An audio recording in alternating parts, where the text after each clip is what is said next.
오늘은 누가복음 6장에서 본문 말씀을 선정했습니다. 이 6장에는 한 가지 예수님의 사역을 하기 전에 드리는 기도가 있는데, 오늘 본문 외에도 몇 군데 더 말씀을 들으면서 예수님의 기도 생활에 대해서 하나님의 말씀을 듣는 은혜로운 시간을 갖겠습니다. 교회 설립 기념 주일날 기도보다 성령보다 결코 앞서지 말자, 이런 마음을 가지고 오늘 무슨 말씀을 우리 하나님의 백성들과 나눌까? 뭐니 해도 교회를 설립하신 분도 기도하면서 이 교회를 설립하셨을 거고, 기도 없이 교회가 유지될 수가 없고, 또 우리는 기도 생활이 일생의 신자의 과업이니까 특별히 예수님께서는 어느 때에 기도하셨을까? 어떤 때에 기도하셨을까? 이런 것들을 집중하면서 하나님의 말씀을 귀담아 들으시기를 권면합니다. 기도는 내가 하나님의 편이 되는 시간이고, 기도는 하나님이 내 편이 되어주시는 시간입니다.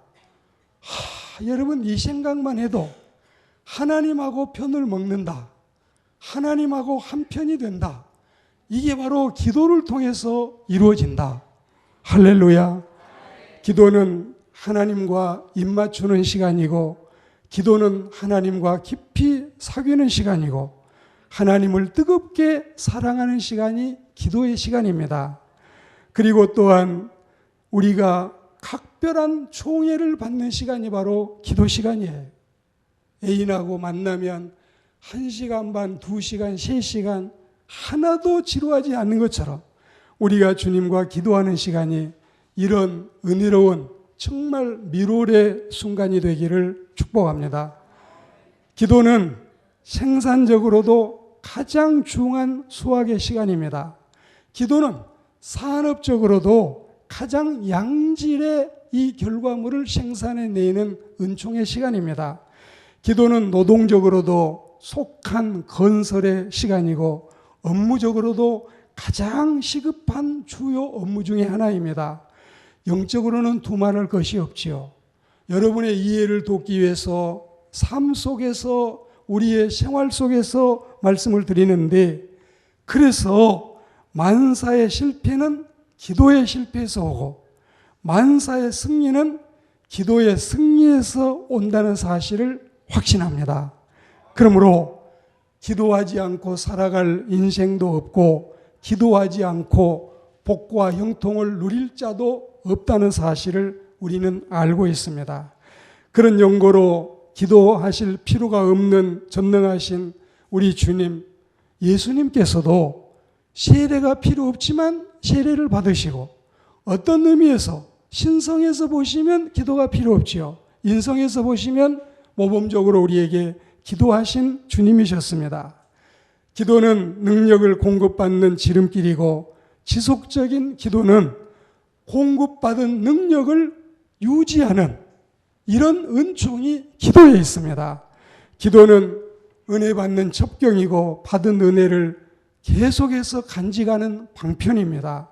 그래서 주님은 신자들에게 기도하라 명령도 하시고, 가르치기도 하시고, 권면도 하시고, 개혁자 가운데는 10사람의 설교자보다는 한 사람의 기도자를 양육시키고 싶다. 그만큼 기도자는 중요한 것입니다. 기도하는 한 사람이 한 민족을 살려내고, 기도하는 한 사람 때문에 우리 가정이 태평하고 복을 누릴 줄 믿습니다. 예수님은 어떤 때에 기도하셨을까? 우리에게 어떤 때에 기도하라고 하셨을까? 오늘 말씀은 4가지인데, 첫째는 주님이 오늘 본문 말씀처럼 중대사, 중차대한 일을 앞두고 기도하셨고, 두 번째는 예수님은 바쁘면 바쁠수록 기도하셨고, 세 번째는 예수님께서는 시험이 올 때에 그 시험 문제를 앞두고 기도하셨고, 네 번째로 주님의 마지막 모든 생애를 다 마치고 마지막 이 생을 끝내는 순간에 기도로 일생을 아름답게 장식하신 것을 말씀을 통해 듣고 우리도 그와 같기를 주의 이름으로 권면합니다. 예수님이 오늘 본문 말씀을 주목해 보시면 어느 때의 일이겠습니까? 주님은 장차 온 세상을 복음으로 뒤덮을 핵심 제자, 복음사도 12인을 선발하는 중차대한 대업을 앞두고 산으로 기도하러 가셨습니다. 그리고 거기서 밤이 새도록 하나님께 기도하십니다. 무슨 일로 밤샘 기도하셨다고요? 철야 기도가 끝나고 날이 밝아오자 무슨 일을 하셨다고요? 12 제자를 부르시는 일을 하셨습니다. 우리는 신학교 나와도 다 정당한 사역자가 되지 않고 그러지 못한 사람도 있고, 교회에서 양육받아도 다 잘된 것이 아니라 그러지 못할 때도 있고, 또 여러분 같은 프로그램에 참여해도 다 은혜 받지만 그러지 못한 사람도 있는 것을 보는데, 예수님의 선발된 12 제자 가운데도 어찌 보면 이 사자 잡아먹는 벌레가 사자 몸속에서 나온다는 것처럼 예수님을 팔아먹을 사람이 바로 제자 중에 있는 슬픈 일도 우리는 보고 있습니다. 예수님은 그래도 복음을 위해서 12 제자를 부르셨습니다. 그리고 그 일을 매듭하시고 여러분 하나님의 은혜 가운데서 모든 대사를 앞두고 기도하는 일을 우리에게 가르치시고 모범을 보이셨습니다. 중차대한 일이나 큰 일을 앞두고서는 마귀의 공작과 방해도 많은 법입니다. 우리가 이 호자를 보면 좋을 호자가 앞에 여자가 있고 뒤에 남자가 있으면 남녀가 이렇게 은혜롭게 사는 것이 좋다 해서 좋을 호자인데, 호사다마를 보니까 좋을 호자, 일사자, 마늘 다자, 이 마귀 마자, 언제나 경사스러운 일, 좋은 일, 유쾌한 일, 즐거운 일, 모든 사람이 축제를 벌릴 일에는 항상 이 마귀 역사가 낄 수 있으니까 우리는 기도하지 않을 수 없고, 예수님은 소수의 정예 군병 12명의 제자를 양성해서 온 세계에 지금 70억 인구 가운데 3분의 1을 복음의 사람으로 삼는 일이 이 제자들의 선발에서 비롯됩니다. 얼마나 여러분 중차대한 일입니까? 우리는 어느 일을 여러분 앞두고 있든지 가정의 대소사나 또 여러분 직장의 일이나 사업장 일이나 교회 일이나 민족 공동체 일이나 인류의 일이나 모든 일을 시작하기 전에 기도로 시작하고 기도로 진행하고 기도로 마치는 하나님의 사람들이 되기를 소망합니다. 공작도 많고 방해도 많고 유혹도 많지만 그래도 우리는 기도함으로써 모든 사탄의 공격을 물리치고 날아 들어오는 사탄의 화살을 꺾어버리고 모든 사탄의 총칼을 방어해내고 우리는 기도의 능력자로 살아가야 되겠습니다. 물론 작은 일도 기도하지만 또 여러분 모든 생활의 주변도 기도하지만 큰 일이 있을 때는 더 기도하고, 특별히 우리 교회는 결혼을 앞두고 있는 청춘 남녀들에게는 신랑과 신부가 한 달 동안은 마지막 하나님의 결제가 허락되기를 위해서 한 달 동안은 새벽 예배를 권면을 하고 있습니다. 지금까지 늘 이런 이 신랑 신부들을 우리 교회에서 양육을 했는데, 하나님의 백성들은 여러분 바다에 나가기 전에 한 번 기도해라. 전쟁에 나가려면 2번 기도해라. 결혼 생활을 앞두고서는 3번을 기도하라고 하는, 그만큼 바다에 나가는 일보다 전쟁하는 일보다 결혼 생활은 더 중하기 때문에 이거는 하루 당일치기로 바다에 갔다 온 것이 아니라 일주일 전쟁으로 끝나는 것이 아니라 수십 년 평생 여러분 살아야 되니까 우리는 기도함으로 결혼 생활도 하고 기도함으로 사업도 시작하고 기도함으로 대학에 원서도 내고 기도함으로 배우자도 찾는 하나님의 사람들이 되기를 권면합니다. 그리고 예수님이 바쁠 때는 어찌하셨을까요? 현대인은 그야말로 눈코 뜰 새 없이 바쁜 세상을 살고 있습니다. 번개불에 콩 볶아 먹는다는 사람들처럼 치열한 생존 경쟁, 약육 강식의 냉정한 세태 가운데서 일어서느냐 주저앉느냐, 먹느냐 아니면 먹히느냐, 사느냐 죽느냐를 예견해야 할 만큼 세상은 각박하고 분주합니다. 그러다 보면 기도의 권면을 많이 받아도 바빠요 바빠서 기도할 시간 없어요. 내가 지금 한가하게 기도나 하고 있을 사람으로 보이세요? 하루가 24시간 아니라 30시간이라도 뛰어도 모자라요. 그런 태평스러운 말씀은 하지도 마세요. 내가 기도할 사람 못 됩니다. 우리 주변에서 심심치 않게 이런 분을 만날 수가 있습니다. 예수님은 어찌하셨을까요? 예수님은 하루 일과가 너무 바빴어요. 우리가 이렇게 바쁜 세월을 살고 예수님도 성경 속에 너무너무 바쁘신데 마가복음 6장 31절에 보시면 오고 가는 사람이 많아 음식 먹을 겨를도 없음이러라. 너무너무 바쁘셔서 음식 먹을 겨를도 없지만 그럼에도 불구하고 주님은 바쁘다는 이유로 혹은 시간이 없다는 변명으로 기도 생활을 게을리하지 아니했습니다. 마가복음 1장 35절에 보시면 새벽 오히려 미명에 예수님이 일어나서 한적한 곳으로 가셔서 거기서 기도하셨다. 하루의 첫 시간을 하나님께 바치는 그리스도인들이 되기를 권면합니다. 여러분이 매일 성전에 못 오시면 주일날만이라도 새벽에 오시고 월삭 기도회라도 오시고 여러분 이렇게 사순절 때에 5일만이라도 기도에 참석하시고 내 지혜와 내 재간과 내 머리로만 사업을 일구려고 하지 마시고 주님께 좀 맡기고 주님께 좀 의탁하고 하나님이 회장이 되십시오. 저는 밑에서 사장이 되겠습니다. 하나님 시키는 대로 하겠습니다. 기도하며 일하고 기도하며 여러분들이 하시는 일들이 형통하기를 소망합니다. 바쁠수록 기도해야 돼요. 성사의 시간을 단축시킵니다. 기도가 사태를 역전을 시킵니다. 기도 없이 바쁜 것은 정말 실속 없이 바쁜 거예요. 아무리 아침부터 저녁까지 동해서 서로 분주하게 뛰어도 기도 없이 바쁜 건 그렇게 권면할 일이 못 돼요.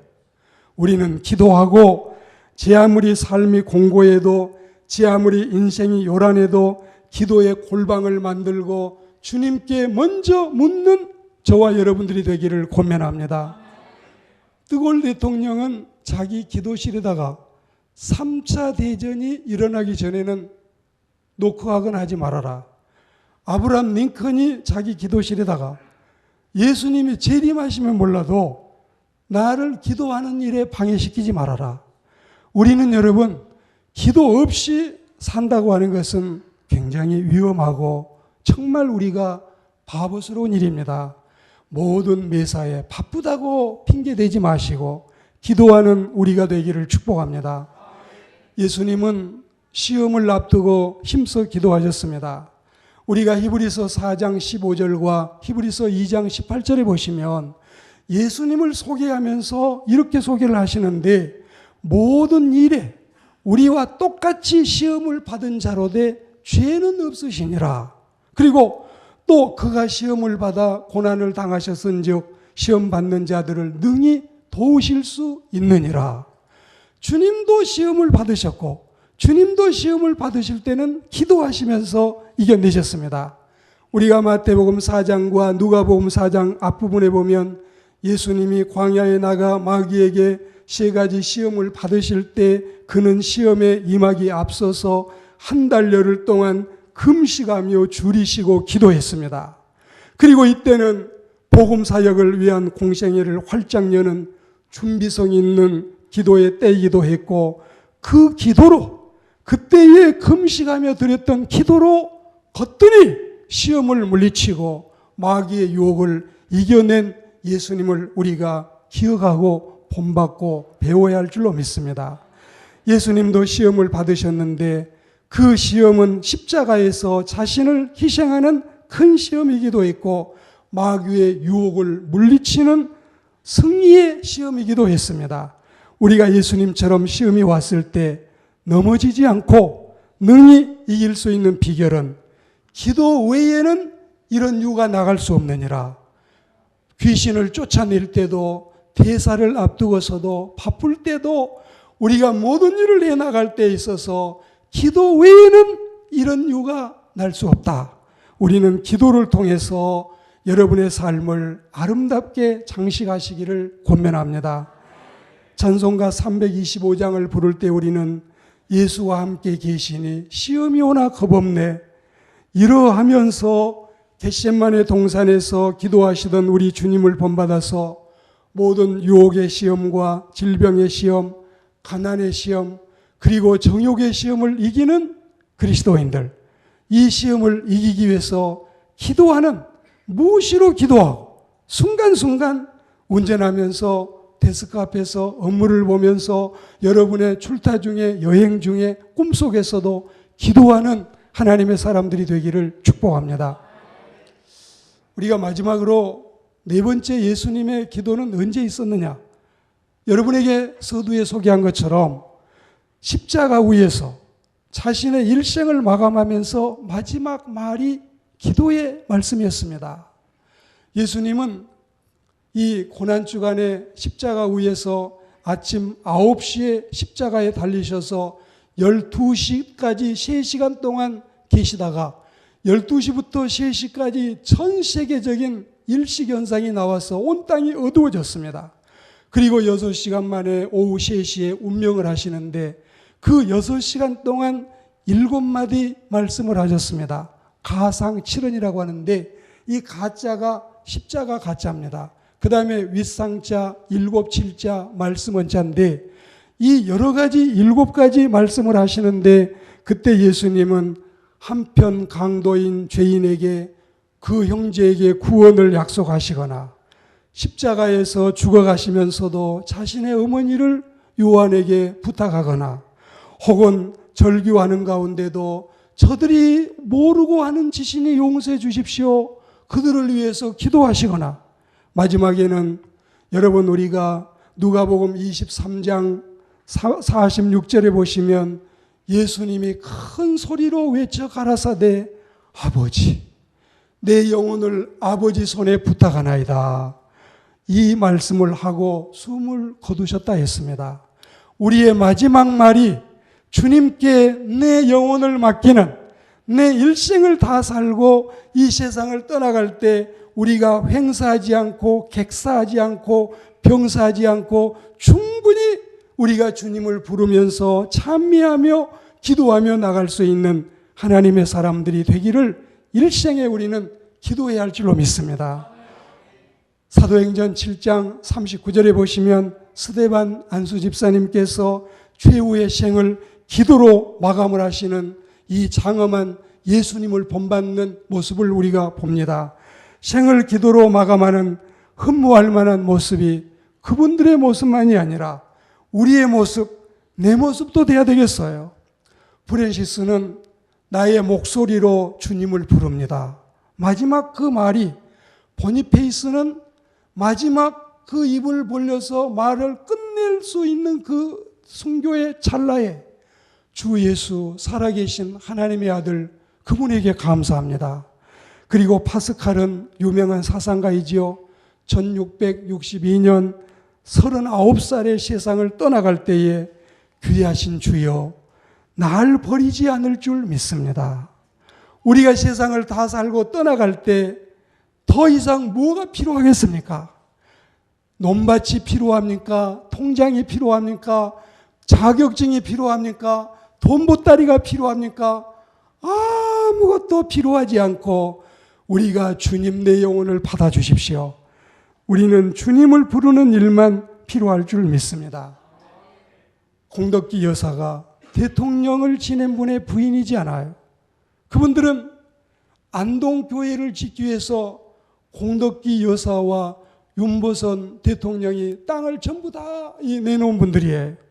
그리고 집을 진짜 저는 가보니까 99칸 대문집 하던데 그 집이 바로 여러분 그런 집이에요. 여보, 아무것도 필요 없어요. 예수님 옷자락만 꼭 잡으세요. 예수님만 부르세요. 공덕기 여사가 자기 남편 윤보선 대통령 세상 떠나갈 때 예수님만 부르세요. 우리는 세상 떠나갈 때 아무것도 필요 없습니다. 주님께 내 생을 맡기고 주님께 기도하는 저와 여러분들이 되기를 축복합니다. 오늘 말씀을 맺겠습니다. 이 시간에 우리는 특별한 말씀을 들었습니다. 죄 없는 예수님의 세례 받으시고 전능하신 예수님이 기도의 본을 보이심이 우리에게 순전히 세례를 피하지 않도록 기도 생활을 권면하시는 주님의 모범이신 줄 믿습니다. 세상의 일과 세상의 일 때문에 기도 시간을 뺏기지 않기를 권면합니다. 시험이 다가올 때도 힘써 기도하시던 우리 주 예수님을 본받아서 우리도 어떤 시험과 난관이 다가와도 거뜬히 기도로 물리쳐 나가기를 권면합니다. 세상을 떠나가시면서 마지막 말씀이 기도이셨던 우리 주님을 본받아서 우리의 지상생의 마지막 말도 기도로 마감하는 저와 여러분들이 되기를 권면합니다. 내 인생 여정 끝내요 강 건너 언덕 이를 때 하늘 문 열고 말하리 예수 인도하셨네 이 가시밭의 인생을 허덕이면서 갈 때에 시험과 환난 많으나 예수 인도하셨네 내 밟은 발걸음마다 주 예수 보살피시사 승리의 개가 부르며 주를 찬송하리라 매일 발걸음마다 예수 인도하셨네 나의 무거운 죄짐을 모두 벗고 하는 말 예수 인도하셨네